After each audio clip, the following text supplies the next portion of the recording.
Merci à tous et à toutes. Bienvenue à cette rencontre de philosophie réflexive avec Mathieu Martel, auteur, professeur et conférencier. Nous sommes quand? Nous sommes au mois de juillet, bien sûr, c'est ça, le samedi 13 juillet. On s'est épargné un vendredi 13. Nous sommes samedi le 13 juillet, 10 heures heure de Montréal, 16 heures heure de la France. Merci à tous et à toutes d'être présents et présentes ici pour une petite rencontre de philosophie sur le thème, dis-je, des vacances. Quel est le sens réel des vacances? Alors, et étant donné que nous sommes justement dans cette saison estivale des vacances, c'est peut-être bien de s'interroger sur le sens de cette expression. Et nous allons faire un petit peu d'histoire, légèrement un peu d'histoire, et faire aussi référence à des philosophes. Et on va terminer avec une belle citation de Bertrand Russell. Puis je vous amène aussi à vous interroger, à savoir, pour vous, quel est le sens des vacances? Quelle est sa place? Aviez-vous pensé justement à une définition en lien avec les vacances? On pourrait y aller avec une première question comme ça. Si ça vous tente de d'écrire la réponse et de me la partager un peu plus tard. On pourrait se demander à savoir, de manière suivante, les vacances, pour moi, c'est trois petits points. Tentez de compléter la phrase pour vous-même, pour l'instant. Que représente? Parce qu'on est dans une perspective de philosophie continentale, et on se demande, c'est quoi le sens profond pour vous, pour vous-même, du terme vacances? Pour certains, c'est quelque chose, dont vous rêvez toute l'année, hein, il y a peut-être ça. J'ai un projet de voyage et je rêve, j'ai tellement hâte et c'est cela qui me garde en vie, le fait d'avoir un projet personnel, bien sûr, orienté vers, vos désirs et vos destinations peut-être de choix. Peut-être que si vous pensez à vacances, vous pensez automatiquement à voyage et à projet personnel. D'autres vont percevoir les vacances ou les concevoir comme le fait de se détacher, des tâches quotidiennes, détacher du travail et de vaquer à certains projets. Qui sont peut-être pas nécessairement liés au voyage, mais on va y aller avec certains exemples. Donc, pour certains, les voyages, c'est le temps de cultiver son jardin. C'est le temps de faire, certaines rénovations, sur sa propriété ou sur son terrain, et cetera. Pour d'autres, c'est la vie, de camping ou l'éloignement, comment dire, de son gîte, hein, du quotidien et c'est d'aller se rapprocher de la nature.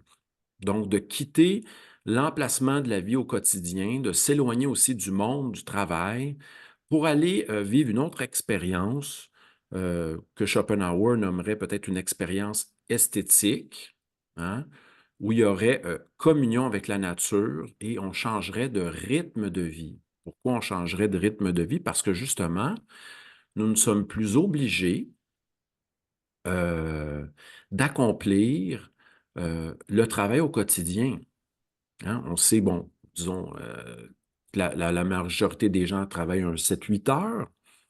Et c'est drôle parce que dans Paul Lafargue, qui a écrit, un manifeste portant sur la paresse, donc je crois que Paul Lafargue était d'obédience marxiste et il prônait, par exemple, le fait de consacrer au travail simplement un 3 heures par semaine et le reste du temps, de s'adonner à ce qui nous plaît.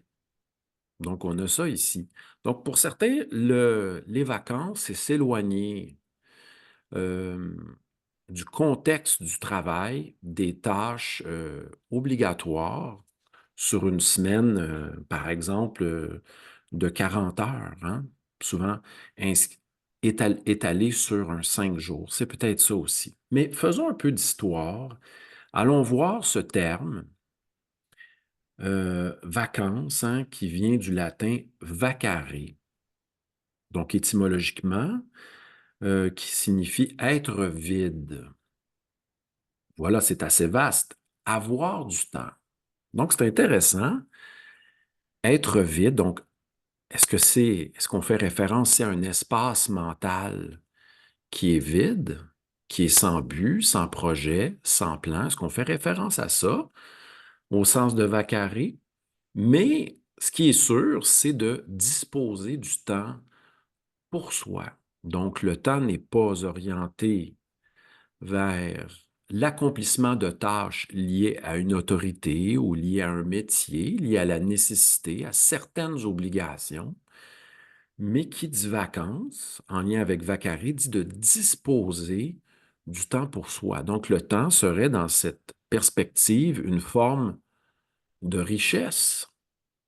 Hein? Si certains adages nous disent le temps, c'est de l'argent, nous pourrions dire que celui qui est en vacances, c'est celui qui dispose du temps pour lui-même.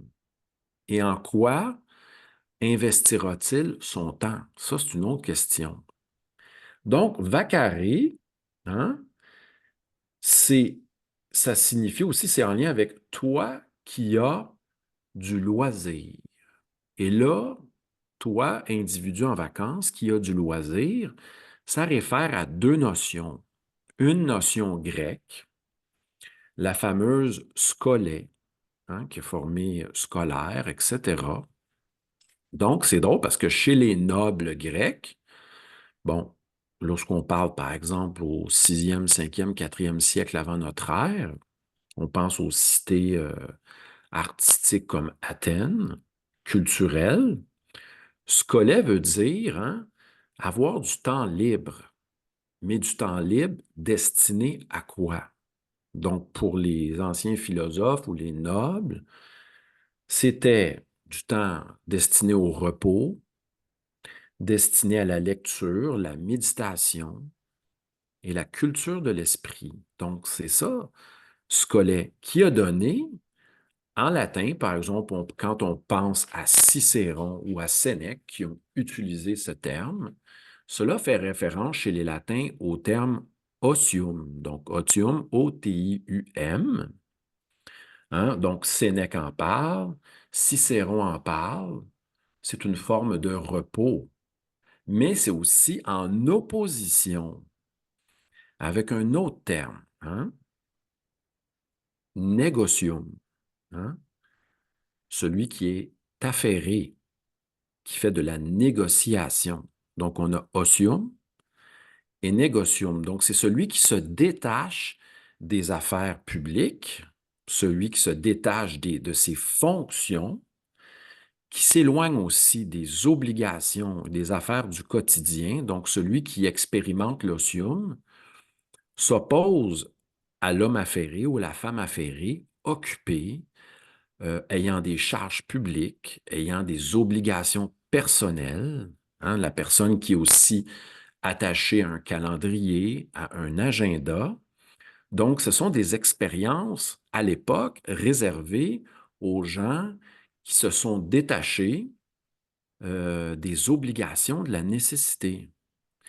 Et ça, on a ça, cette notion-là est en lien chez les Spartiates. On a ça chez Xénophon, ceux qui ont développé le souci d'eux-mêmes. Et là, j'ai déjà fait des petits lives, Facebook Live là-dessus sur le souci de soi récemment. Vous pourrez aller jeter un coup d'œil. Mais je voulais juste dire que Xénophon parle de ceux qui ont du souci d'eux-mêmes.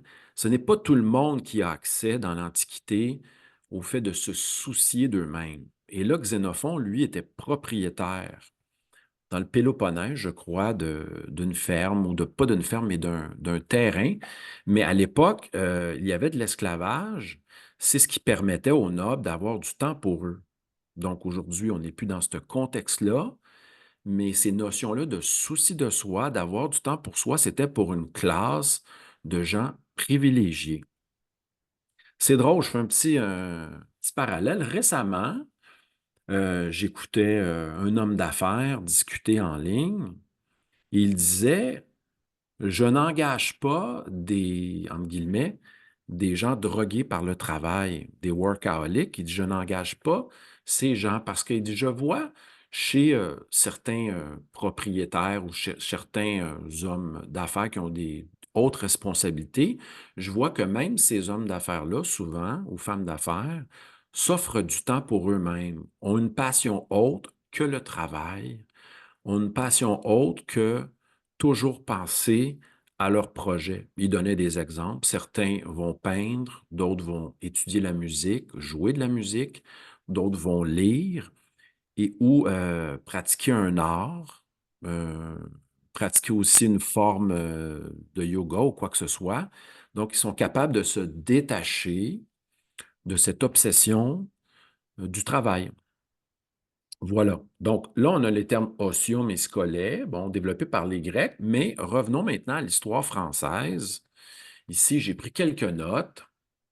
La notion de vacances est apparue, OK, au niveau, pour in- interrompre les travaux en lien avec les tribunaux.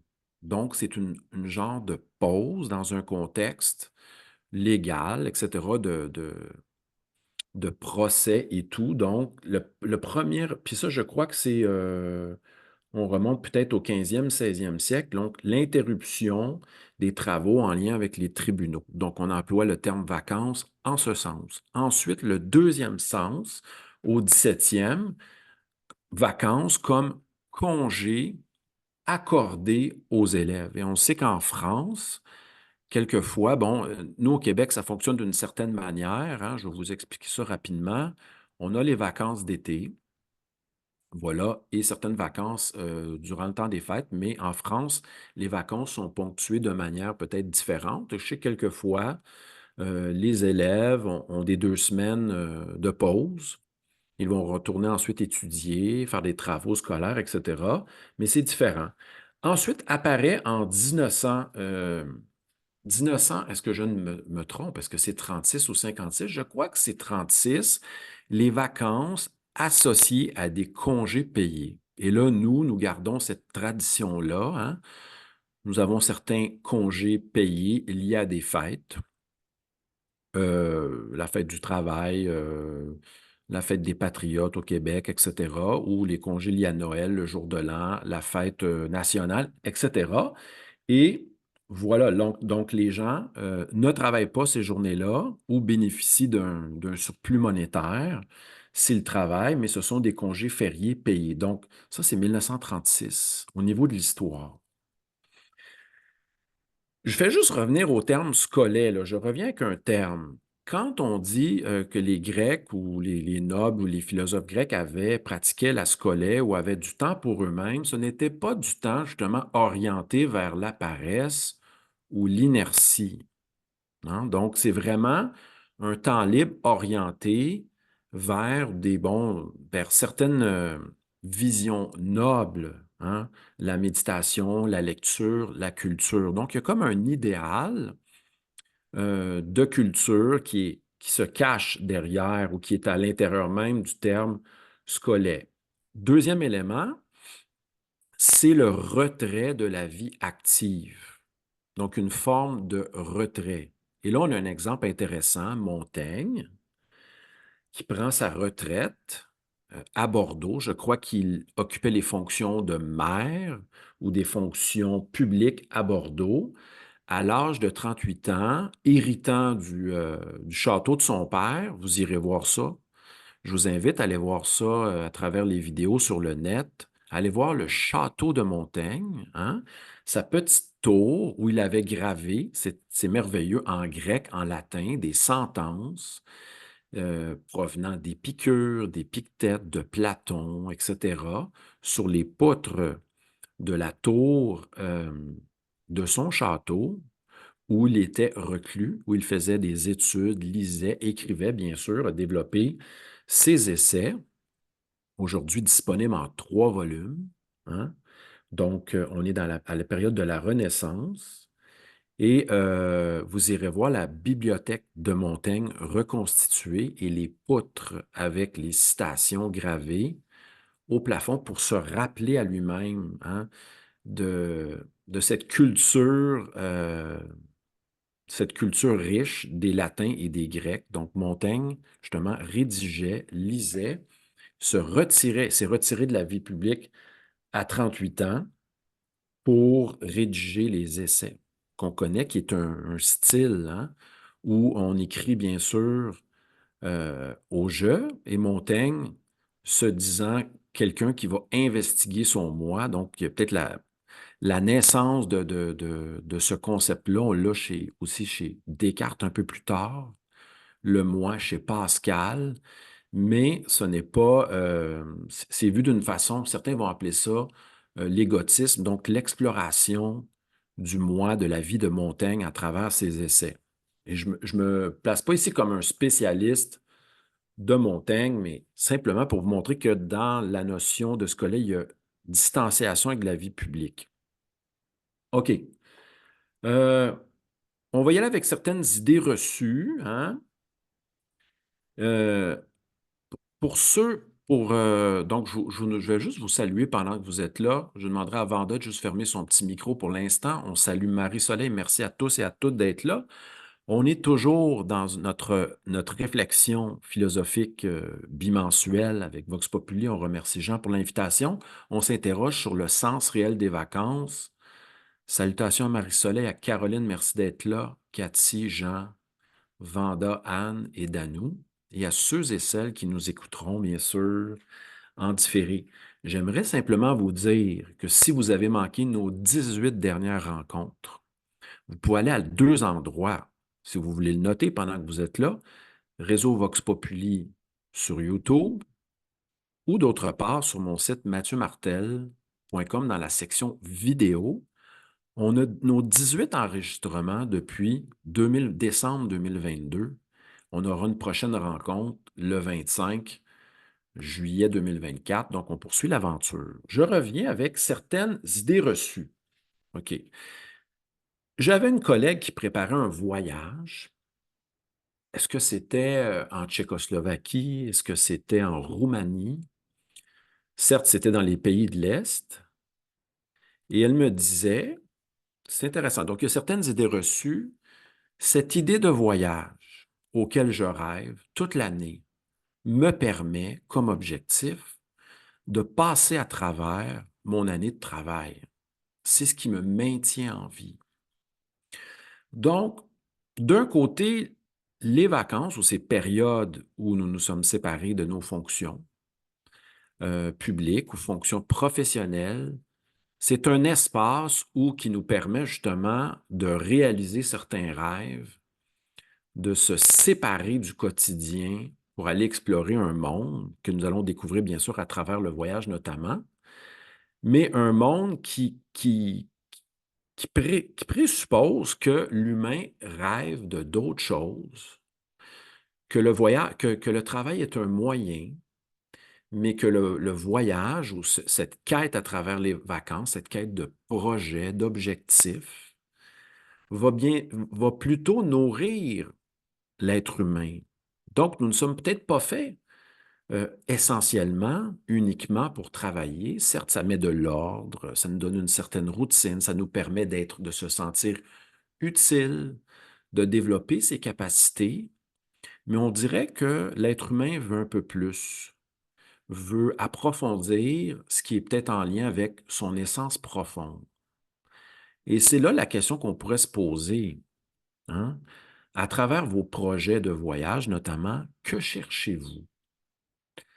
Est-ce que vous cherchez l'expérience d'une vie plus spontanée, d'une vie moins organisée, d'y aller au jour le jour, vous laisser être, hein? Certains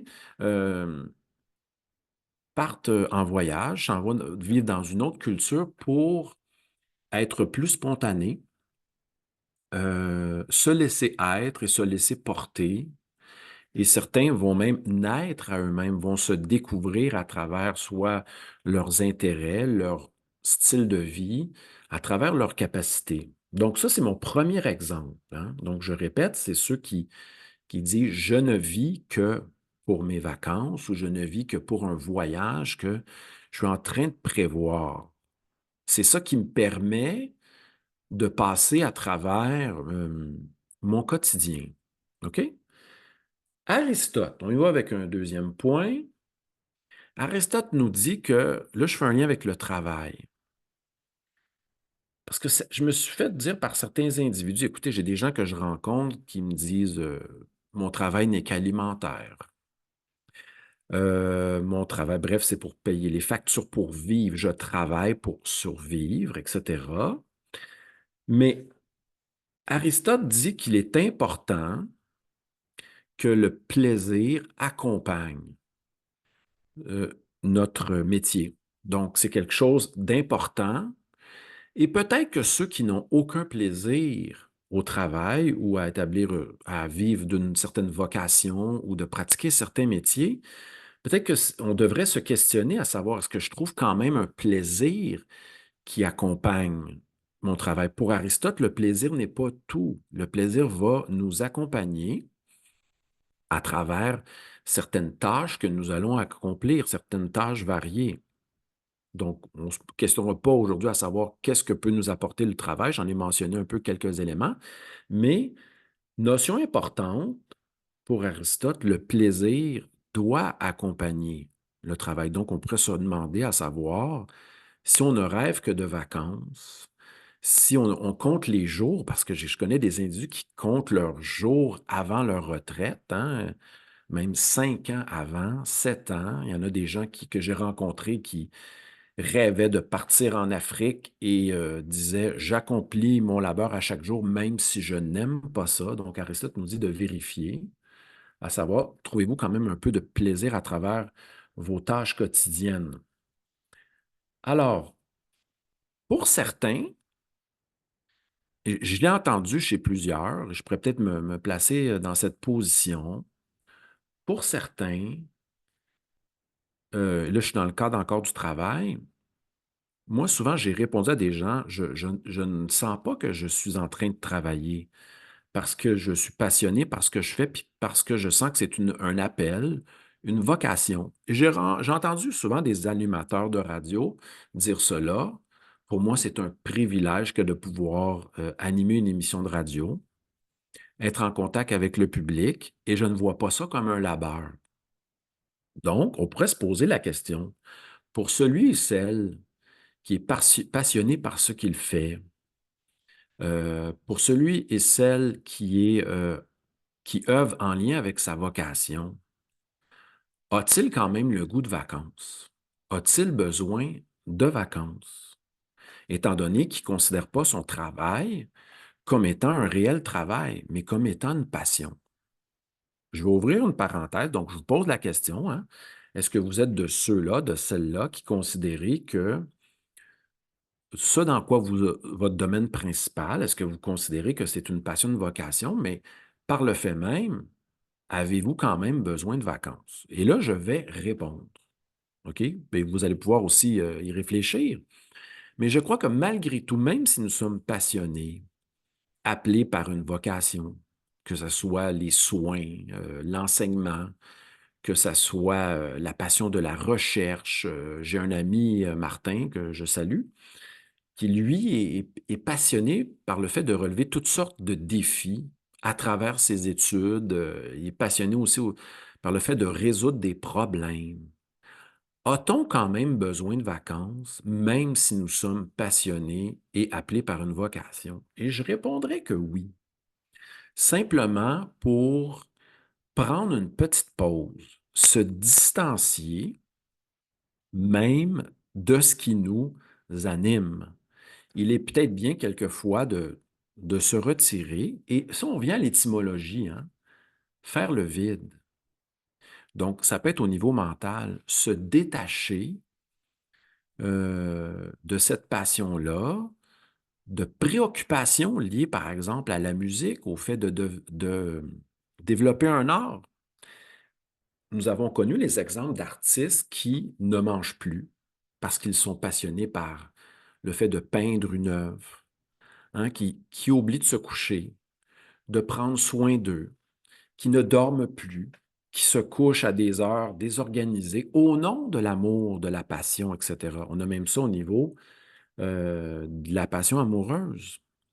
Donc, c'est peut-être pour ça que la méditation, les notions de détachement sont proposées par certaines voies spirituelles, hein?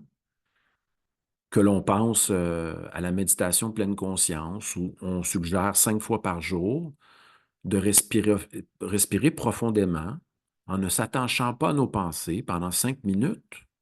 On peut penser aussi à la prière, de quelque obédience que ça soit, qui nous permet justement, on peut penser au sabbat aussi, se détacher de nos préoccupations, de nos tâches quotidiennes, de nos pensées. On se rappellera ce que proposait Eckhart Tolle ou d'autres, si je ne m'abuse, Eckhart Tolle. Concentrez-vous sur vos problèmes. Prenez un 30 minutes pour vous concentrer sur vos problèmes. Un 30 minutes pour d'y aller de vos projets, élaborer vos projets. Un 30 minutes pour résoudre, écrire votre journal et résoudre certains problèmes. Mais pas 4 heures, pas 8 heures de temps. Donc, qui dit vacances nous ramène à la fois à avoir du temps pour se détacher de nos fonctions quotidiennes, nos obligations, des nécessités, mais aussi faire le vide, peut-être au niveau de nos pensées. Car je connais des gens qui vont peut-être prendre leur retraite prochainement, mais qui seront tout autant tourmentés par toutes sortes de choses, par des projets de construction. Quand je consulte mes collègues, ils auraient toujours pris encore plus de vacances. Peut-être pour se détacher de l'enseignement, mais peut-être aussi pour vaquer à leurs projets. Mais pouvons-nous aussi prendre vacances et prendre congé à la fois de nous-mêmes?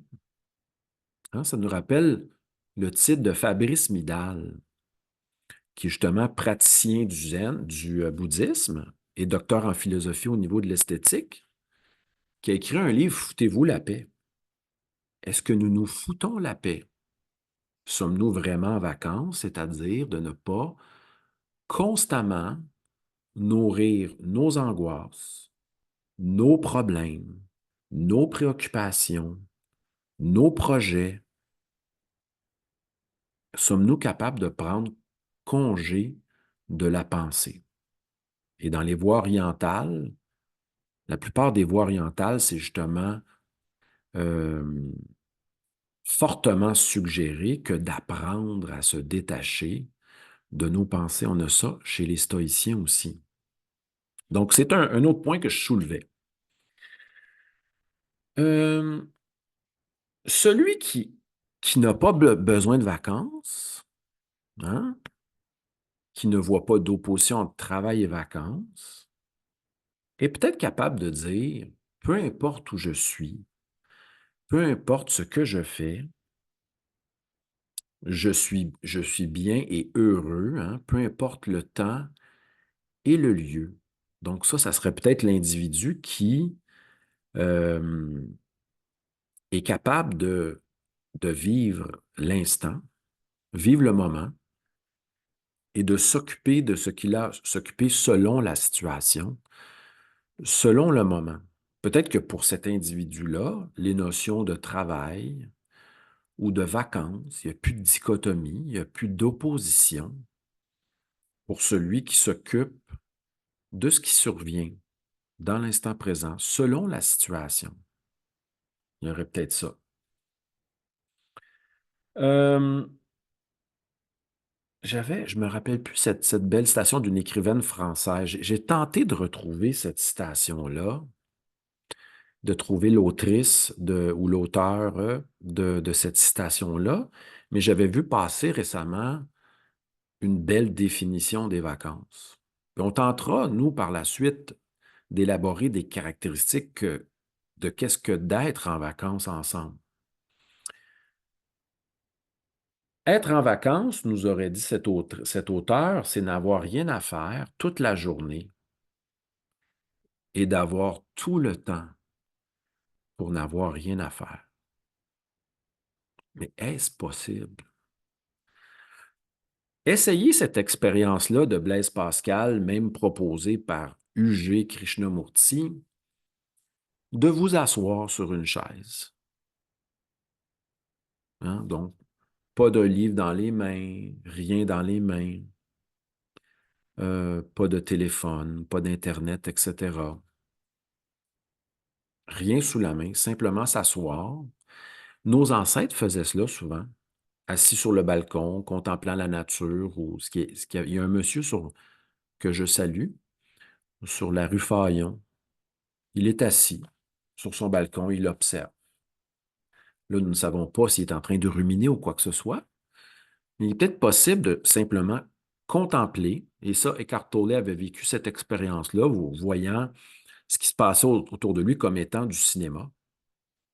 Donc, observer ce qui se passe, ce qui est en nous et à la fois devant nous, et simplement se donner congé des pensées. Pas besoin de tenter de comprendre tout ce qui se passe, de tout nommer, de tout analyser. Et c'est peut-être là, cette situation-là, sommes-nous capables de cela? C'est Blaise Pascal qui disait que c'était très difficile pour un être humain que de s'asseoir et d'être simplement là avec lui-même. C'était le défi que nous donnait aussi U.G. Krishnamurti, qui a écrit, bon, écoutez, ses livres, c'est génial. Ce cher U.G., qui nous dit que ces livres sont libres de droit en plus. Un livre qui avait été publié, je crois, chez l'Originel, qui s'intitulait Dos au mur. Puis il disait que l'ultime, c'est d'être assis dans sa chambre, sur son lit, dos au mur, face à soi-même. C'était ça l'expérience ultime. Hein? Et lorsqu'on est à l'hôpital alité, ou forcé, certes, nous n'aimons pas cela, être forcé de recevoir certains soins à l'hôpital. Imaginez quelqu'un qui est à l'hôpital qui ne peut pas sortir, qui voudrait sortir, qui est forcé par sa situation, son état de santé, à simplement être assis alité. Et il est comme forcé d'être attentif, d'observer. Et c'est peut-être ça aussi, quelquefois, et souvent le patient est impatient de sortir.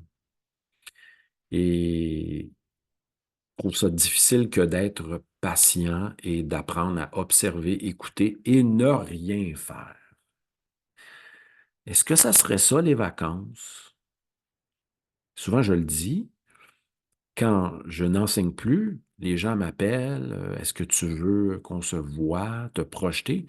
J'ai dit, je refuse toute forme de projet, toute forme de but, car durant l'année, à chaque jour, j'ai des cours à donner, etc., de la planification, de la correction, je veux me distancier des habitudes, de ce que je fais pendant 4 mois de temps. Donc, je ne prends pas de rendez-vous, hormis pour donner des lives par plaisir, des Zooms par plaisir. Donc, qui dit vacances dit avoir du temps pour soi, ne s'obliger à rien. C'est drôle parce que dans notre époque moderne, souvent les gens se demandent: que feras-tu? Nous sommes dans le faire en vacances. Qu'as-tu planifié? Quels sont tes projets? Où vas-tu aller faire du camping? Où vas-tu aller? Et on retombe dans encore de l'organisation, de la planification et, comment dire, de l'organisation en vue de certains projets. Est-ce que être en vacances, ça serait se foutre la paix et pour un instant ne pas avoir de projet préétabli? Peut-être laisser monter en nous-mêmes, vivre au jour le jour. Est-ce que ça serait cela, être réellement en vacances? On se pose les questions au niveau des caractéristiques. Comme là, je dis ici, sans plan, sans projet, être, hein, ça fait cette belle phrase de Cocteau, vivre, c'est être là, exister, être là. Mais ce n'est peut-être pas assez pour notre société moderne, hein, qui est tout le temps car sous-jacent à nos désirs, il y a des injonctions et des présupposés de la performance, d'être actif, de s'organiser, d'être occupé, d'avoir quelque chose aussi à faire. Donc, les vacances, souvent, on ne quitte pas le mode du faire. Et quelquefois, certains, je discutais avec mon ami Charles hier, qui me disait que sa sœur envoyait des photos pour montrer, hein, aux yeux des autres ce qu'ils avaient accompli, ce qu'ils avaient fait. Donc, on est dans la monstration aussi. Ce qu'on a de l'air. Et je me rappelle lorsqu'on était jeune, lorsqu'on revenait en classe, qu'avez-vous fait durant les vacances? Et quelquefois, je me sentais mal de ne pas avoir accompli grand-chose, de ne pas avoir voyagé, etc. Il y avait comme une pression qui émanait de ce partage avec autrui. J'avais écrit en point, prendre congé de notre réalité habituelle. C'est peut-être ça, les vacances. Se détourner ou se détacher de nos obligations, euh, nos tâches habituelles. C'est peut-être ça que d'être en vacances. Voilà, donc je vais juste remerciements à Marie-Soleil, Caroline, merci d'être là, Cathy, Anne, Jean, Vanda, Danou et compagnie. Merci à tous et à toutes qui vous allez écouter aussi plus tard en différé. Sachez que toutes nos rencontres qui commencent à 10 heures, heure de Montréal, 16 heures, heure de la France, sont disponibles par la suite. Vous allez recevoir la vidéo et peut-être l'invitation pour notre prochaine rencontre qui portera sur l'invisible. Alors, on peut peut-être y aller avec tant qu'à ça, on va y aller avec quelques questions. Je vais vous reposer la question si ça vous tente d'intervenir. On va y aller avec un petit partage. Tentez d'être bref si vous intervenez pour laisser la chance aux autres. Et là, j'aimerais savoir pour vous, être en vacances, si vous aviez une caractéristique à donner, une idée, on veut juste voir, puis je vais peut-être rebondir sur vos commentaires. Être en vacances, c'est quoi pour vous? Donc, allez-y d'une phrase très simple, puis quand vous êtes prêt, vous levez la main ou vous ouvrez votre micro, on va y aller une étape à la fois, je vais vous saluer, puis je vais peut-être rebondir, commenter ce que vous dites, ça va peut-être m'aider à aller plus loin. Je n'ai peut-être pas euh, tout élaboré de mon côté. Est-ce qu'on y va? On y va avec qui? Comme premier commentaire, Danou, salutations. Je t'écoute, on t'écoute, Danou. Voilà, j'ai fait mon micro. Parfait. Mmh. Alors, avant de venir à cette rencontre, j'avais fait le devoir, enfin le devoir entre guillemets, de regarder, ce que voulait dire vacances pour moi et c'est m'est venu à l'idée qu'en français, il y a un mot qui dit «la vacance». Donc vacances, la vacance et la vacance, c'est, une un une place, un poste, Hmm, quelque chose de vide, quelque chose d'inoccupé. hmm, Alors du coup, ça m'a inspirée et je me suis dit: «Mais au fond, les vacances, c'est quoi pour moi?» Bah, c'est pas de planning, rien à faire, rien de prévu. On se lève le matin, enfin, je me lève le matin, j'ai pas de programme et je choisis ce qui, à l'instant, me parle ou si ça ne me parle pas, je peux aussi rester, tranquille, sans intention, quelconque. Bon, après, je suis une habituée de la méditation, donc c'est pas contraignant pour moi. Mais tu as aussi dit quelque chose d'assez important pour moi, c'est, quand on est malade, quand on est à l'hôpital et qu'on ne peut pas, on peut rien faire en fait.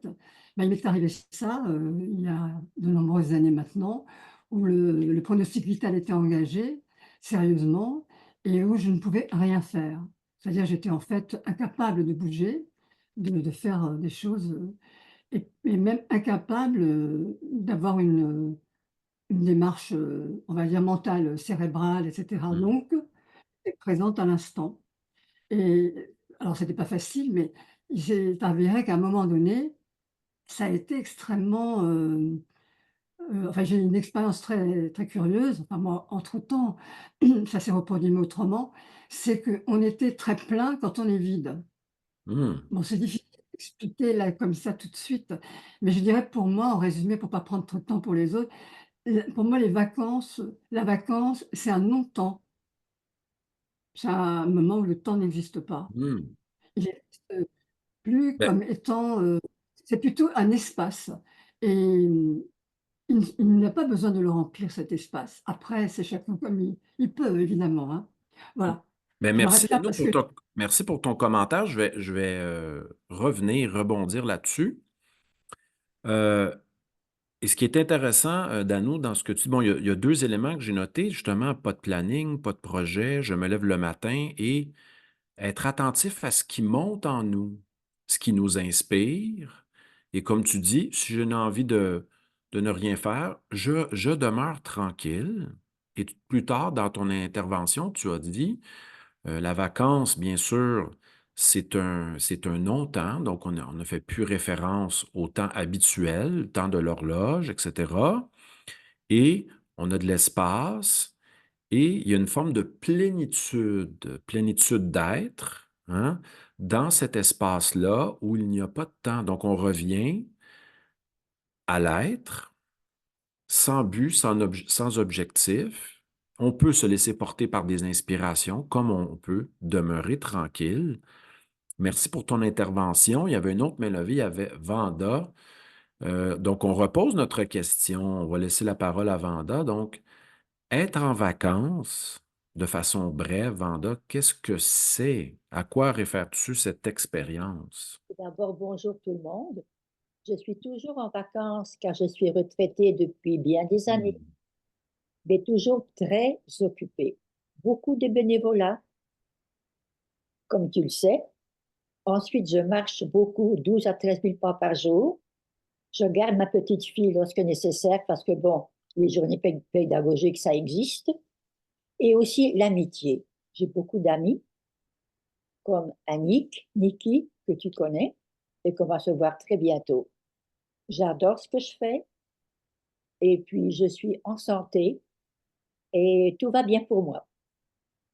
Merci, Vanda, pour ton commentaire, mais ce que je retiens de ton intervention, c'est, donc, on n'avait pas mentionné cet aspect-là, hein, certains sont retraités, donc ne sont plus, sont capables de subvenir à leurs besoins, mais ne sont plus dans la vie active au sens d'accomplir un métier, une profession, etc., mais demeurent être en vacances, c'est faire ce qui nous plaît, donc nourrir des amitiés, être actif, d'y aller selon l'élan intérieur, mais être en vacances, donc pour Vanda, qui n'est plus active au niveau d'une profession, demeure quand même active à chaque jour en faisant, elle mentionnait l'aspect important qu'on peut référer à Sponville, elle est dans le bonheur en acte, c'est-à-dire fait ce qu'elle aime ce qu'elle fait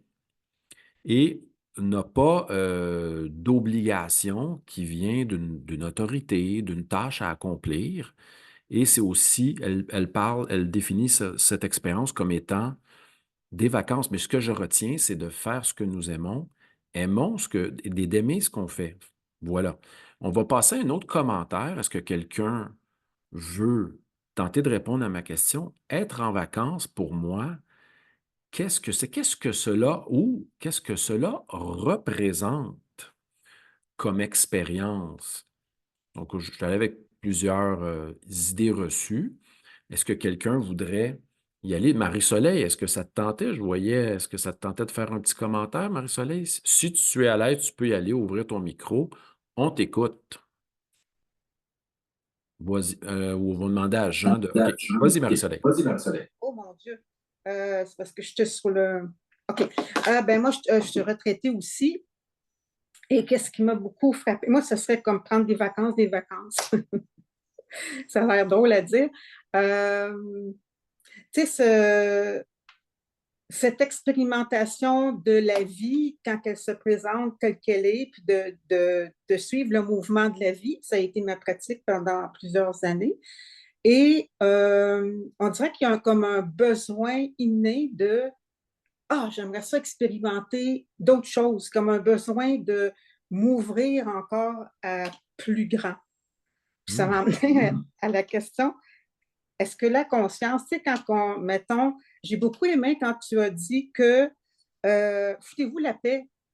Tu sais, peu importe si je suis en vacances ou que je travaille, est-ce que je suis capable de la personne, le personnage s'enlever du chemin et être juste dans ce mouvement de la vie? Mhm. Ça m'a amené à la question, est-ce que la conscience, vu que la conscience nous habite et qu'on est la conscience, est-ce que la conscience prend des vacances? C'est toujours la même conscience tout le temps. Donc, c'est un état d'être. Vacances, c'est comme une opportunité de contacter cet espace-là. En tout cas, c'est ce qui me vient. Ouais, à peu près ça. Ben, merci pour ton commentaire. Juste fermer ton petit micro, je vais rebondir. Oh, Voilà, merci Marie-Soleil. Non, intéressant, car elle nous dit elle a bénéficié, elle a fait l'expérience des vacances, mais pourrions-nous aussi vouloir quitter ce mode d'être en vacances? Quelquefois, on peut être tanné d'avoir beaucoup de temps pour soi. Euh, et elle nous dit qu'elle est appelée par quelque chose de plus grand. Ça, c'est intéressant. On peut même être en étant en vacances, c'est bon comme point. Quelquefois, on peut être tanné des vacances et avoir le goût d'un élan plus grand, mais paradoxalement, on pourrait être capable, justement, ça serait peut-être un défi que d'apprécier la situation telle qu'elle est. C'est peut-être ça le plus difficile. On est souvent tiraillé entre, lorsqu'on travaille, j'ai hâte d'aller en vacances, j'ai hâte d'être en vacances, et quelquefois, les vacances, c'est quelquefois mon cas à la fin de juillet, j'ai hâte d'être plus actif et de retourner enseigner également. Voilà, donc c'est fois, on est pris par ce paradoxe-là. Merci pour vos interventions. Je vais y aller avec une citation de Bertrand Russell, mais j'ai peut-être oublié quelque chose ici. Non, allons-y avec Bertrand Russell. C'est très, écoute, ça, je crois qu'il est. Russell, bon, premièrement, qui a vécu, je crois, centenaire, jusqu'à 95 ans. Philosophe anglo-saxon du début du siècle, il a fait son histoire de la philosophie, est un philosophe analytique, etc., qui avait une vie assez rocambolesque. Déclare, il a même écrit justement, on a Lafargue qui écrit l'éloge de la paresse, mais Russell, j'ai lu ce texte sur la paresse. Et c'est peut-être là-dedans que se trouve cette citation que je vais vous offrir. Allez voir le livre de Russell sur la paresse, c'est intéressant. Il nous dit, si j'étais médecin, je prescrirais euh, comme remède à tous les gens qui croient une pause, hein, des vacances, à tous ceux, je prescrirais aux patrons, hein, qu'ils disent aux gens qui croient que le travail est important, je leur prescrirais des vacances et un congé. Donc, c'est intéressant dans cette petite citation-là. Et là, c'est quand même à contre-courant d'une société qui prône la compétition, l'efficacité, le rendement, le dépassement de soi. Et là, ma citation de Russell, ouais, il prescrirait des vacances à toute personne qui considère que le travail, c'est la chose la plus importante de votre vie. Peut-être pour vivre justement, de goûter à l'être, hein, ne pas toujours être dans le faire, l'accomplissement, la quête de résultats, résolution de problèmes, dépassement de soi, peut-être pour rencontrer une part de nous-mêmes euh, qui est sans projet, une part de nous-mêmes que Eckhart Tolle appelait en anglais stillness, hein, l'absence de mouvement, cet espace ou un espace entre l'action et à la fois la non-action. Donc, c'est un espace qui n'est ni à la fois activité ou hyperactivité et ni à la fois paresse et stagnation. Un entre-deux où nous sommes pleinement vivants. Et cet espace-là, bon, certains l'ont mentionné, se vit à travers la méditation. Mais méditer, ça ne veut pas dire nécessairement pratiquer une technique quelconque, appartenant à un courant comme le zen, le bouddhiste tibétain ou autre. C'est peut-être simplement être assis et ressentir, respirer et observer ce qui se passe devant nous, sans jugement, sans attache, une genre de présence attentive à ce qui est, une attention sans atteinte, une attention sans attente, ce qui fera dire à Krishnamurti que, on pourrait dire, nous sommes écoute, nous sommes attention. Et là, quelquefois, il n'y a plus de pilote dans l'avion, il n'y a plus d'observateur qui veut tout gérer ce qui se passe, tout analyser ce qui est en train de se passer devant nous. On fait un avec la situation. Ce que Douglas Harding nommera l'expérience du fait de vivre sans tête, ou ce qu'Éric Barret nommera la joie de ne rien être. Donc, ce sont des expressions très paradoxales quand même. Hein? Donc, je vous donne comme petite tâche, mais pas vraiment tâche parce que nous sommes en vacances. Hein? Peut-être laisser mûrir cette question-là aujourd'hui ou dans les prochains jours. C'est une suggestion. Qu'est-ce qu'être en vacances pour moi? Ou peut-être, qu'est-ce que je cherche à travers les vacances? Est-ce que c'est possible que je puisse le vivre, le trouver, ici, maintenant, à chaque instant? Ai-je vraiment besoin de vacances? Alors, voilà, pour cette petite version, c'était une version vacances, hein, de notre webinaire philosophique avec Vox Populi, notre 19e, je crois. Et j'ai très hâte d'aborder le prochain. Je me donne une petite vacance, un petit 2 semaines, ce sujet. Nous avons discuté avec Jean ce matin du prochain thème. Vous pouvez tout de suite le mettre à votre agenda. La date est disponible. C'est le 25 juillet, 10 heures heure de Montréal, 16 heures heure de France. Le début de notre thème sera les expériences de l'invisible. Donc ça sera peut-être notre titre qui va apparaître quand vous allez recevoir l'enregistrement de cette rencontre qui portait sur le sens réel des vacances, qui était une investigation, une interrogation philosophique. Donc, vous allez recevoir ça à tous ceux et celles qui nous écoutent en différé. Vérifiez bien vos courriels. Donc, je vais repasser peut-être la parole à Jean et je vous remercie tous et toutes pour cette petite rencontre écourtée. Merci à toutes, bonnes vacances à tout le monde, où que vous soyez.